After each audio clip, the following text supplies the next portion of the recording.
When the war ended, parades celebrated victory, medals were pinned to chests, nations rebuilt. But for children who had fought, there was no clear return to normal life. Many of these boys, some barely in their teens, had witnessed executions, dismemberment, starvation, and mass death before their minds were fully developed. Modern psychology would later identify their condition as complex post-traumatic stress disorder, but in the 1940s there was no such language. They were told to man up. They were told to move on. They were told to forget. Nightmares and silence. Former child soldiers often reported the same symptoms: recurring nightmares of battle, sudden rage or emotional numbness, difficulty forming relationships, chronic guilt for surviving. Many never spoke of their service, even to their own families. Their silence was not cowardice, it was survival. When childhood training became a death sentence. Children learn differently than adults. They absorb fear more deeply. They obey authority more completely. In war, this made them both dangerous and vulnerable. Obedience without question. Young soldiers were less likely to challenge orders, even suicidal ones. Officers sometimes preferred them for dangerous missions, knowing they would not hesitate. Risk without experience. Children lacked the instincts that keep older soldiers alive. They exposed themselves unnecessarily, misunderstood danger, and trusted too easily. This combination often led to higher casualty rates among underage fighters. The boys of D-Day. Among the Allied forces that stormed Normandy on June 6, 1944, were soldiers who had lied about their age. Some were 16. A few were 15. They landed under machine gun fire, watched friends drown under the weight of their gear, and crawled through blood-soaked sand. Survivors later recalled that the youngest soldiers often broke down first, not from fear, but from shock. Their minds had no framework for such violence, and yet many kept fighting. Africa and the forgotten children of empire. In British and French colonial territories, age restrictions were even looser. African boys were recruited or coerced into colonial units. King's African Rifles, Tirailleurs Sénégalais, North African Auxiliary Forces. Many were teenagers, some were barely adolescents. Their stories were rarely recorded, their graves were often unmarked. They fought for empires that denied them citizenship. Girls who lied their way into war. While most underage soldiers were boys, girls also lied to serve. Some disguised themselves as men. Others joined resistance movements where age and gender mattered less than courage. Soviet snipers. Teenage girls in the Soviet Union served as snipers, medics, and scouts. Some were only 16 or 17, trained and deployed with lethal efficiency. Resistance fighters. Across occupied Europe, girls acted as couriers, saboteurs, and spies. Their youth made them invisible until it got them killed. Unlike boys, their service was often erased entirely after the war. The legal fiction of volunteering. Governments claimed these children volunteered. In reality, choice barely existed. Propaganda shaped their beliefs. Poverty shaped their options. Trauma shaped their decisions.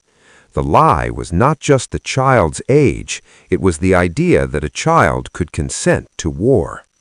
When the truth was discovered. In some cases, underage soldiers were discovered during service. Reactions varied wildly. Some officers protected them. Others sent them home in disgrace. A few punished them harshly. Many children begged to stay at the front. They feared being seen as cowards, or worse, being sent back to a world that no longer made sense. The war crimes nobody wanted to discuss. After 1945, the world swore never again. The Geneva Conventions were expanded, child soldiering was condemned, yet the subject of underage soldiers in World War II was quietly avoided. Why? Because admitting the truth would mean admitting systemic failure. The war had not only killed children, it had used them. Voices from old age. In the 1980s and 1990s, surviving child soldiers began to speak. Now, old men, they told stories they had buried for half a century. Many said the same thing. I stopped being a child the day I put on the uniform. Some still carried shrapnel, others carried memories heavier than any wound. Why their story matters now. Child soldiers are often associated with modern conflicts in Africa, the Middle East, and Asia, but World War II proves an uncomfortable truth. Even good wars consume children. Technology changes, ideologies change, but when nations feel desperate enough, they always reach for the young. The moral failure of victory. World War II ended with victory for the Allies and defeat for fascism, but victory did not erase the cost. Among the ruins of Europe and Asia were children who had killed before they could vote, died before they could fall in love, aged decades in a single year. They were not statistics, they were childhoods destroyed in uniform. Remembering what history tried to forget. There are monuments to generals, museums for battles, movies for heroes, but there are few memorials for the children who lied their way into war. Perhaps because their existence forces us to confront a painful truth. War does not protect children, it devours them. The children who lied to join World War II did so because the world around them lied first. It lied about glory. It lied about honor. It lied about necessity. And in that lie, childhood was sacrificed. Their story is not meant to inspire enlistment. It is meant to inspire caution. Because when children feel they must lie to fight, something has already gone terribly wrong. World War II is remembered as a conflict fought by generals, presidents, and millions of adult soldiers. Its history is dominated by images of hardened men in uniform, storming beaches, flying bombers, and enduring frozen trenches. Yet hidden beneath this familiar narrative lies a quieter, more disturbing truth. Thousands of children lied about their age to join the war. Some were 14, some were 13, a few were even younger. They forged documents, memorized false birth dates, wore oversized uniforms, and carried weapons heavier than their own bodies. They fought and died in a war that officially claimed to protect the future, yet consumed its children in the present. This chapter tells their story. A world that forced children to grow up too fast. By the late 1930s, childhood itself was under siege. The Great Depression had already stripped millions of families of security. In Europe, fascism and militarism glorified sacrifice and obedience. In Asia, Imperial Japan mobilized entire societies for war. Across the globe, children were raised in a culture where duty mattered more than innocence. For many, war did not arrive as a choice, it arrived as a destiny. Air raid sirens replaced school bells, gas masks became toys, propaganda posters told boys they were future soldiers, and girls they were future mothers of heroes. When war finally came, many children did not ask whether they should fight, only how soon. Why children lied to enlist. Children lied for many reasons, and none of them were simple. Patriotism and propaganda. Governments flooded young minds with images of heroism. Films, newspapers, and radio broadcasts portrayed war as noble, necessary, and short. To a teenager, it looked like the ultimate test of manhood. Escape from poverty.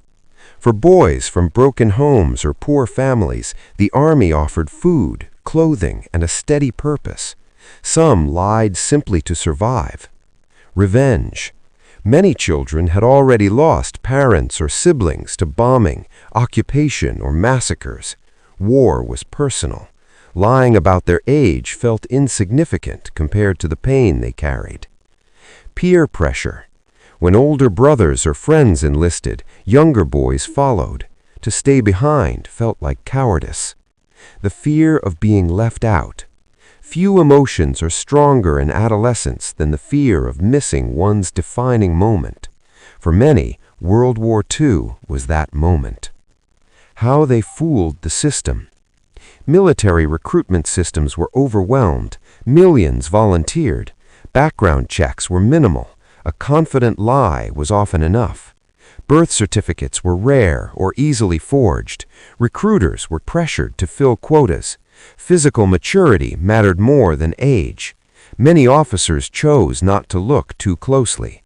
A 15-year-old who looked 17 could pass without question. Some boys practiced shaving to look older. Others memorized fake birth dates. A few were coached by veterans themselves who admired their courage. Britain's underage soldiers. In Britain, the legal enlistment age was 18, yet thousands under that age joined anyway. Case: Reginald Earnshaw. Reginald was just 14 when he enlisted in the British Army.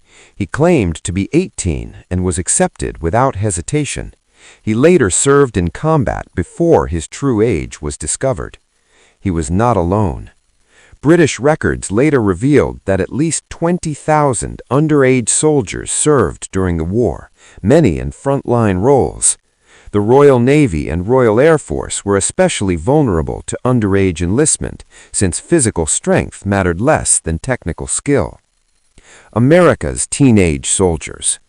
The United States officially required soldiers to be 18 or 17 with parental consent, but during the war, enforcement was inconsistent. Calvin Graham, the youngest U.S. soldier. Calvin ran away from home at age 12. He altered his birth certificate and enlisted in the U.S. Navy at 13 years old.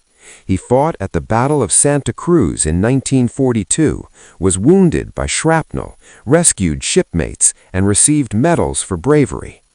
When his true age was discovered, the Navy dishonorably discharged him, took away his medals, and offered no apology. It would take decades for his service to be officially recognized. Germany, when the state encouraged child soldiers. In Nazi Germany, childhood was militarized from the beginning. The Hitler Youth trained boys as young as 10 in weapons handling, discipline, and ideology. By 1945, Germany was so desperate that children were openly sent into battle. The Volkssturm. The Volkssturm was a last-ditch militia composed of elderly men and boys, some as young as 12. They were given minimal training, outdated weapons, and impossible orders. Berlin's final defenders included school children armed with Panzerfausts facing Soviet tanks. Their deaths were not accidents, they were policy. The Soviet Union's child fighters. In the Soviet Union, the line between civilian and soldier often vanished. Thousands of orphaned children, known as sons of the regiment, were adopted by Red Army units. Officially mascots, many fought anyway. They carried ammunition, scouted enemy positions, and sometimes took up arms. Some became snipers. Many died without records, names, or graves. Asia, the youngest victims. Imperial Japan. Japanese society glorified sacrifice from an early age. Children were trained to resist invasion, and teenage boys were prepared for suicide missions if necessary. By 1945, students were mobilized to build defenses and fight invading forces. China. Millions of children were caught between Japanese occupation and Chinese resistance. Many joined guerrilla forces out of necessity, not ideology. For them, war was not about enlistment, it was about survival. What combat did to children. Combat did not care about age. Children experienced severe psychological trauma, permanent physical injuries, nightmares, guilt and survivor's remorse, a loss of identity that followed them for life. Many never spoke of their experiences again. Those who survived returned home as strangers, too young to be veterans, too old to be children. After the war, forgotten heroes. When peace came, most underage soldiers received nothing, no pensions, no recognition, no apologies. Many were ashamed, others were bitter. Governments preferred silence. It was easier than admitting they had sent children to die. Only decades later did historians begin uncovering their stories. The children who lied to join World War II were not heroes in the way propaganda imagined. They were children trapped in a world that demanded adulthood at gunpoint. Their lies were small. The war's lie was enormous. World War II was fought to protect the future, but for many children, the future was taken from them before it began. It is not just history, it is a warning.